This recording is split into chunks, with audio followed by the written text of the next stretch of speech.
Bonjour à tous, probabilité épisode 4, indépendance, indépendance mutuelle. Dans l'épisode précédent, nous avons parlé de probabilité conditionnelle. Nous avons parlé d'événements qui sont conditionnés par d'autres événements et découvert la formule P de A sachant B égale P de A inter B sur P de B. A contrario, ne pourrait-on pas considérer des événements indépendants entre eux? C'est exactement ce que nous allons faire dans cet épisode. Première partie, indépendance entre deux événements. En théorie des probabilités, l'indépendance est une notion liée à l'information. A et B sont indépendants si la réalisation de B n'apporte aucune information sur la réalisation de A. Aussi, allons-nous définir l'indépendance à partir de la probabilité conditionnelle P de A sachant B. A et B seront indépendants si P de A sachant B égale P de A. B ne donne aucune information sur A. Partons de cette formule P de A sachant B égale P de A.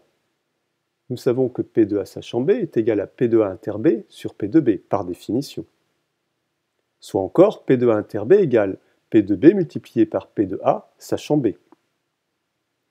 Ce qui nous permet d'écrire que P de A inter B égale P de A fois P de B. C'est cela qui va être la définition de l'indépendance entre deux événements. Définition. Deux événements A et B de probabilité non nulle sont dits indépendants si et seulement si P de A inter B égale P de A fois P de B. La probabilité de voir A se réaliser ne dépend pas de la réalisation de B et réciproquement. On devrait parler d'indépendance en probabilité, car l'indépendance dépend de la probabilité choisie. Deux événements peuvent être indépendants pour une probabilité P1 et non indépendants pour une probabilité P2. Un piège très classique. Confondre, premièrement, événements incompatibles entre eux, c'est-à-dire que A inter B égale l'ensemble vide, et événements indépendants, P de A inter B égale P de A fois P de B. L'indépendance n'est pas, contrairement à l'incompatibilité, une notion ensembliste. Deuxième partie, quelques propriétés. Propriétés. Soit A et B, deux événements indépendants, alors P de A bar inter B égale P de A bar fois P de B. De même, P de A inter B bar égale P de A fois P de B bar. Et enfin, P de A bar inter B bar égale P de A bar fois P de B bar. Démontrons la première formule. A bar est un système complet d'événements, donc d'après la formule des probabilités totales. P de B égale P de A inter B plus P de A bar inter B. En partant du terme le plus à droite, nous pouvons écrire que P de A bar inter B égale P de B moins P de A inter B. Intéressons-nous au terme marqué en vert P de A inter B. Nous savons que c'est P de A fois P de B, puisque A et B sont indépendants entre eux. Ce qui nous permet d'écrire que P de A bar inter B égale P de B moins P de A fois P de B.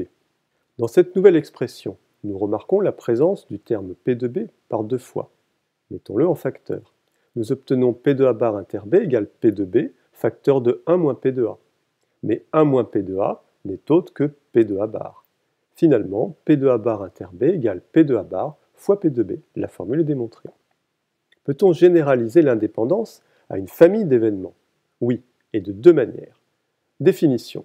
Soit AI pour I variant de 1 à n une famille d'événements. On dit que les événements de AI sont 2 à 2 indépendants si, quel que soit IJ appartenant à l'intervalle d'entier 1n, I différent de J implique P de AI inter AJ égale P de AI multiplié par P de AJ. Et la deuxième manière, elle est un peu plus délicate. Troisième partie, indépendance mutuelle. Définition. Soit AI pour I variant de 1 à n une famille d'événements. On dit que les événements de AI sont mutuellement indépendants si, pour toute suite finie d'entiers I1, I2 jusqu'à IK, 2 à 2 distincts de l'intervalle d'entier 1n, on a P de AI1 inter P de AI2 jusqu'à P de AIK égale P de AI1 multiplié par P de AI2 jusqu'à P de AIK. Nous allons revenir sur cette formule. Tout d'abord un piège, confondre l'indépendance 2 à 2 et l'indépendance mutuelle. L'indépendance 2 à 2 est moins restrictive. L'indépendance mutuelle est plus contraignante. Prenons un exemple. Considérons une famille ABC d'événements. Indépendance 2 à 2 signifie que P de A inter B égale P de A fois P de B, P de A inter C égale P de A fois P de C, et P de B inter C égale P de B fois P de C. Il faut que toutes les combinaisons 2 à 2 d'événements soient indépendants.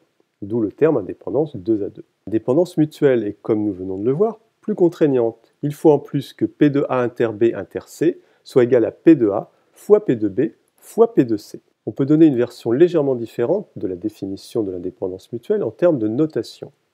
Définition version 2, soit AI pour I variant de 1 à n une famille d'événements. On dit que les événements de AI sont mutuellement indépendants si pour toute partie non vide I de l'intervalle d'entier 1 à n, on a P de l'intersection pour K appartenant à I des AK est égal au produit pour K appartenant à I des P de AK. Proposition. L'indépendance mutuelle entraîne l'indépendance 2 à 2 et bien sûr la réciproque est fausse. Illustrons cette proposition par un exemple. On lance 2 fois une pièce parfaitement équilibrée. Notons D, l'événement obtenir 2 résultats différents. Notons F1 obtenir face au premier lancé et P2 obtenir pile au deuxième lancé, représentant cette situation par un tableau à double entrée. Premier tirage F1 P1, deuxième tirage F2 P2. Dans le tableau, vous trouverez toutes les combinaisons possibles. Il y a 4 cas possibles. La probabilité de D, obtenir des tirages différents, est égale à 1,5 puisqu'il y a 2 cas possibles, face pile et pile face. C'est également la valeur de P de F1, la probabilité d'avoir face au premier tirage, il y a 2 cas possibles, et c'est également le cas pour P de P2, la probabilité d'avoir pile au deuxième tirage, puisque là encore, il y a 2 cas possibles sur les 4 cas au total. La probabilité de D inter F1, c'est-à-dire la probabilité d'avoir des tirages différents et d'avoir obtenu face au premier tirage, est égale à 1/4. Cette probabilité est bien égale à P de D fois P de F1. On obtiendrait facilement la même chose pour D inter P2 et P1 inter P2. Les événements sont donc 2 à 2 indépendants. Par contre, P de D inter F1 inter P2, probabilité de D inter F1 inter P2, c'est-à-dire la probabilité d'avoir des tirages différents face au premier tirage et pile au deuxième tirage, est égale à 1/4 puisqu'il n'y a qu'un seul cas possible sur les 4 cas au total. Mais P de D fois P de F1 fois P de P2 est égal à 1,5 fois 1,5 fois 1,5, c'est-à-dire 1/8. P de D inter F1 inter P2 est différent de P de D fois P de F1 fois P de P2. Les événements sont 2 à 2 indépendants, mais ils ne sont pas mutuellement indépendants. Poursuivons par un théorème sur l'indépendance mutuelle. Théorème. Soit AI pour I variant de 1 à n une famille d'événements mutuellement indépendants pour une probabilité petit p. Soit J une partie non vide de l'intervalle d'entier 1 à n. Soit BJ pour I variant de 1 à n une famille d'événements définie par si J appartient à grand J, alors B1DJ est égal à AJ bar, et sinon BJ est égal à AJ. Alors, les événements de BJ pour J variant de 1 à n sont mutuellement indépendants. Qu'allons-nous découvrir dans le prochain épisode? Un aspect historique des probabilités, l'analyse combinatoire et le dénombrement. Si vous avez aimé cette présentation et que vous souhaitez soutenir la chaîne Math+1, vous pouvez liker cette vidéo, vous abonner à Math+1, partager cet épisode sur les réseaux sociaux, sur Facebook, sur Twitter. Retrouvez la chaîne sur Facebook, Instagram et Twitter. Merci et à bientôt. Percocet, Molly Percocet, Percocet, Molly Percocet, Represent, come and represent.